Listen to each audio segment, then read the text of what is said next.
Hello, good evening. This is John Novart and we are here at El Fisher Hotel. The opening of Jeffrey Montaño and Harvey Salhai's exhibition. So anyway, ginsiod ko. I trapped Nonoy Tabang here because graffiti is a hot topic these days. So I would want to find out what graffiti is ang dekada 70. Depende kung kasi na punto de vista. Punto de vista. Point of view, no? Kung sabihin sa iba, wala ito nila vandalism. Pero sa nag-aubra naman sa iya, sa tulang tao nila, art na. Art na, oo. Bakit depende? Kita mo differentiate mo nato ng vandalism kag graffiti. No? Point of view, gid. Oo, kay pres na bisan tuod nga tulang taong daw kahigko, pero may arak nga mga graffiti nga kanami ng tao. Yes, ako gina-appreciate ko. Pero sabihin halimbawa sa Cuba. Okay, yes. Oo.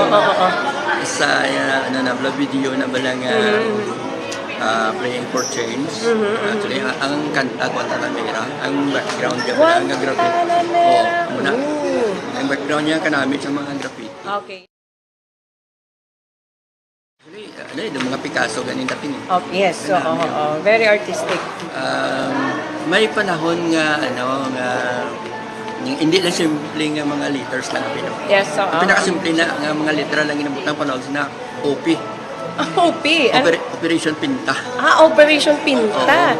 Nasigay lang na niya kasi Pareho, is it the same sa subong nga panahon? So, subong yung tawag, tag, subong nga panahon. Ambot lang, pero kaya yung sa itong nga timpo ya, martial law. Isa sa siyempre pinaka-maayong venue o media. Para himuon nila na ang pagpinta sa pader. Pader, oo. Kay may mensahe. May mensahe. Ito yung hinahimo nila, siyempre kay martial law, delikado sila. Okay. Na daw, guerrilla nga operation. Guerrilla art? May grupo na, siyempre may arak yung tira. May gabira, may lookout. Lookout, oo. Guerrilla art? Para dasig, sigurado, kasi sila, mamutikan nga rada sila, kag madakpan. Mutikan, interesting word.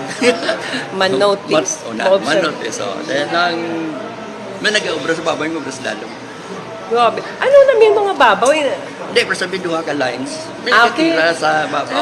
Kung daw lawig. Isang artwork na niya. Ang mga nagyapon, pero namo na niya naggatira. Okay. May design na mga complicated na yan. May design na halimbawa. Tapos, imo anong tirahon mo, imo anong tirahon mo. Naplano na. Pag abot na tira na tayo, na-study sila. Hindi makatulong ka mo ito yung Siyempre, ewan na nga sa likod nga pagkataon na nila ng lugar. Yung namin Gina-surveillance. Tapos, kada isa may papel na niya. Then, figure ay malimbawa, na. Letras y figuras. Tapos tira. Dasig lang. Dasig Pero lang. usually, lang na siya daw, red, black. Amala na Red siya. and black. The line shot. Because easier man. Easier. Easier mag-procure. Siyempre, red hindi na madula. Ito mo ng color sa amo ng formula, gid red panganaan, and syempre black and white. And also para dasig man. Para dasig. May time ka muna, kinanglan 15 minutes, 1 hour, tapos na siya. Lag ko mabrush na gamit. Una, dasigay lang. Or which would you prefer? Ano nga medium? Brush ka mangyapon? Brush. O spray? Mas convenient lang siguro ang spray, no? Oo. Kaya mas tago mo sa backpack.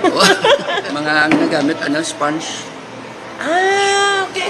Para mag-ano ka nga madasig la, sausaw mabisa pa yung sponge. Pero mayroon nga nagkakadakpan. Pero man naging kaso, tantabi, vandalism. Wala complainant. Wala complainant. So, do the same man yapon subong, no? Gina-detain, gakadakpan, gaka-detain. Pero buyan man, because usually daw wala man complainant. Isadya eh. Siyempre, ining ara sa movement, mambalmabim, daw gusto nila lain gidyang sistema. Siyempre, sa pinsan nila, radikal ang paagi para ma-achieve ang system. Advocate mo ang violent abing paagi sa pagbago. O di tilawan ka sa mga actually challenge na siya nga kaya mo. Martial law times, kinanglan ang imo nga graffiti, may mensahe gid. So that ends part 1 of our interview. This is John Novart and see you at part 2 of this video. Bye-bye.